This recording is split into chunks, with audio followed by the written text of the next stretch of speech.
The Rickey Smiley Morning Show. It's the front page news. It's what's trending now.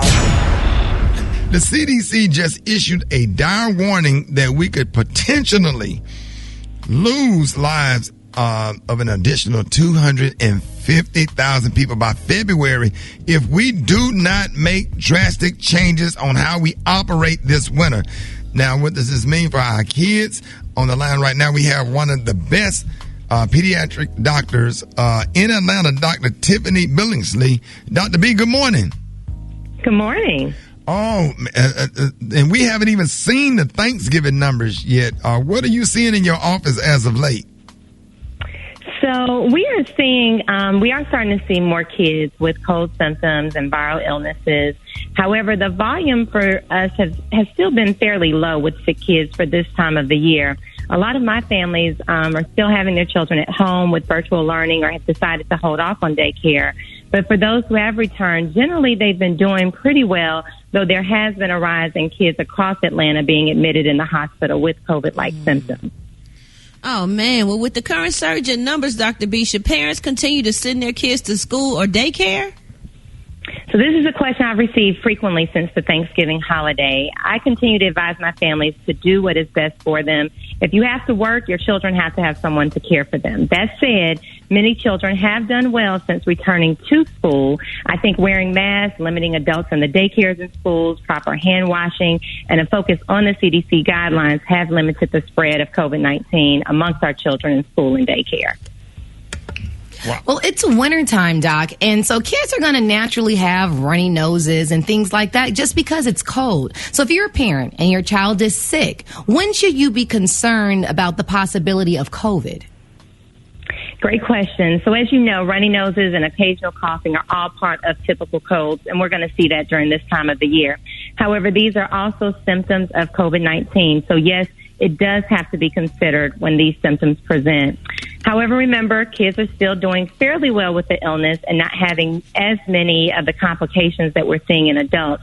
That said, we still have to be cautious because they can have heart complications and other side effects of COVID-19. And unfortunately, we just don't know the long-term effects. Now, we're hearing a lot of good things in regards to the vaccine and its effects for adults. So when they start testing the vaccine, when will they start testing the vaccine on children? So this is another great question. The FDA is actually meeting this month to discuss administering the vaccine to children 16 years and up. While there are currently 5 different companies leading the clinical trials for the vaccine, there's only one that has recently started testing children 12 and up. So honestly, for most children, it is still unclear when testing will start, and we don't know when the vaccine will possibly be available for them. Again, right now, the focus is on adults. That's where the studies have been, but hopefully the kid, we will be able to start to get the trials going for children soon, but we just don't know when that's going to happen. Dr. B, I just have a question. Can you explain to the listeners as to how the vaccine, just paint us a picture on how the vaccine attacks the cell that, from what you've seen and what you know about the vaccine, how does it work? So what happens is there is actually a DNA piece that they've taken from this virus, and we've been able to, once you insert that, then your body actually is able to mount an immune response. Now, again, it's just essentially like some DNA that's come from, and we call it mRNA, but it specifically comes from the virus. It is not a live virus.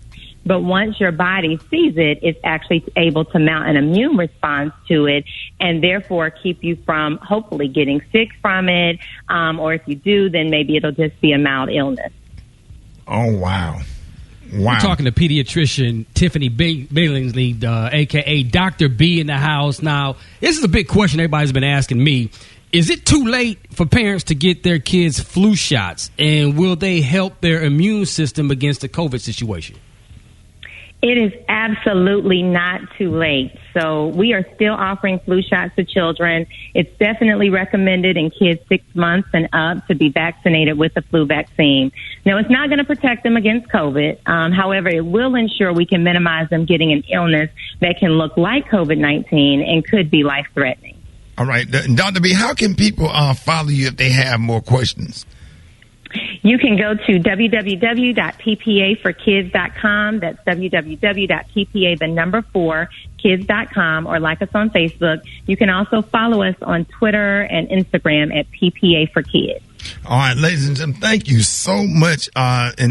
Of course, we're going to be talking to you a lot more. I really hope you come on more as we get into this little era of the vaccine phase of, this whole pandemic. We really appreciate you coming on. Ladies and gentlemen, give it up and show your love for Dr. Tiffany Billingsley. Yes.